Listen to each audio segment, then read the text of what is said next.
नमस्कार, मेरा नाम विकास पटेल है और मैं एक एजुकेटर हूँ और मैंने 4 या 5 साल स्कूल में पढ़ाया है, तो मेरे पास कुछ एक्सपीरियंस है। इस बेस पे मैं आपको ये बताऊँगा कि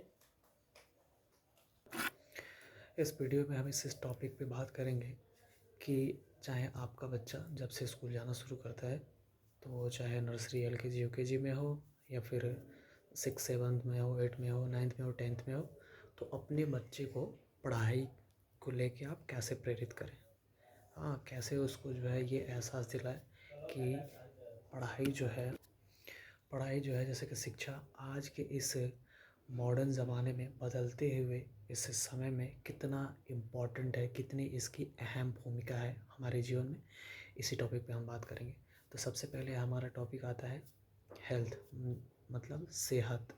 अगर आपके बच्चे का सेहत ख़राब है तो उसका पढ़ाई में मन बिल्कुल भी नहीं लगेगा। चाहे सेहत किसी भी तरीके की दिक्कत हो सकती हो, अंदर से कोई दिक्कत हो, खाने पीने की दिक्कत हो, तो सबसे पहले अगर आपको अपने बच्चे पे ध्यान देना है तो उसके सेहत पे ध्यान रखना होगा, क्योंकि कहा जाता है ना कि health is wealth, education of the beauty.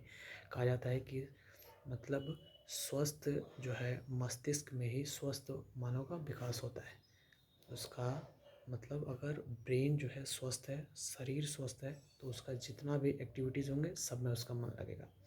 तो ये आपकी जिम्मेदारी बनती है कि उसका सेहत पे ध्यान रखें कि आपके बच्चे का सेहत जो है कैसा है, कहीं इसको अंदर से दिक्कत तो नहीं हो रही है। मतलब जिस भी तरीके से आप ध्यान दे सकते हैं अपने बच्चों पे, तो आपकी ये रिस्पॉन्सिबिलिटी बनती है कि सबसे पहले अपने जो है बच्चे पे मतलब ये ध्यान दें कि उसका सेहत सही हो। दूसरी चीज़ आते हैं संगत। आज के इस ज़माने में या फिर पहले भी आपने बहुत ऐसी कहानियाँ सुनी होंगी कि संगत का बहुत बड़ा इम्पैक्ट पड़ता है। आपका बच्चा किसके साथ जाता है, किसके साथ घूमता है, किसके साथ खेलता है, किस तरह के लोगों से मिलता है, ये आपको ज़्यादा ध्यान देना पड़ेगा, ताकि आपका बच्चा अगर किसी गलत संगत में है तो वहाँ से बचे, गलत लोगों की संगत में ना रहे।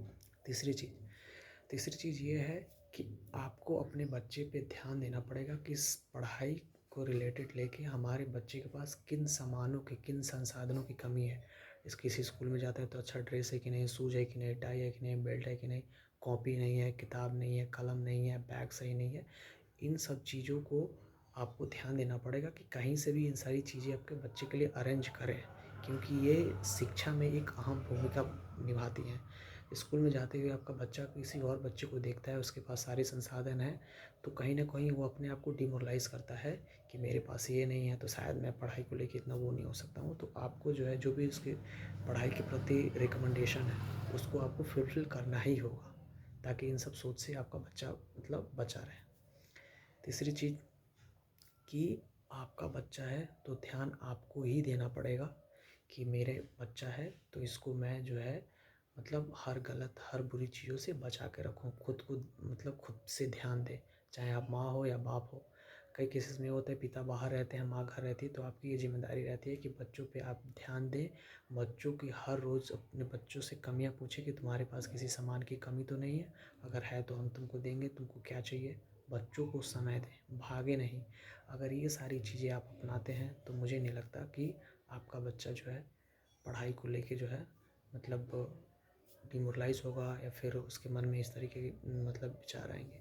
और भी किसी भी तरीके का आपका बच्चा आपसे क्वेश्चन करता है तो उस क्वेश्चन का कुछ मनगढ़ंत कहानी ना बताएं, या फिर आपको लगता है कि मेरा बच्चा जो है पढ़ाई के प्रति जो है जागरूक नहीं है, तो उसी किसी महान व्यक्ति के बारे में कोई कहानियाँ सुनाएं। जैसे आप एपीजे अब्दुल कलाम के बारे में बता सकते हैं, भीमराव अम्बेडकर के बारे में बता सकते हैं, महात्मा गांधी के बारे में बता सकते हैं, सरदार वल्लभ भाई पटेल के बारे में बता सकते हैं। तो ये सारी कहानियाँ आपके अपने बच्चों को बतानी पड़ेंगी।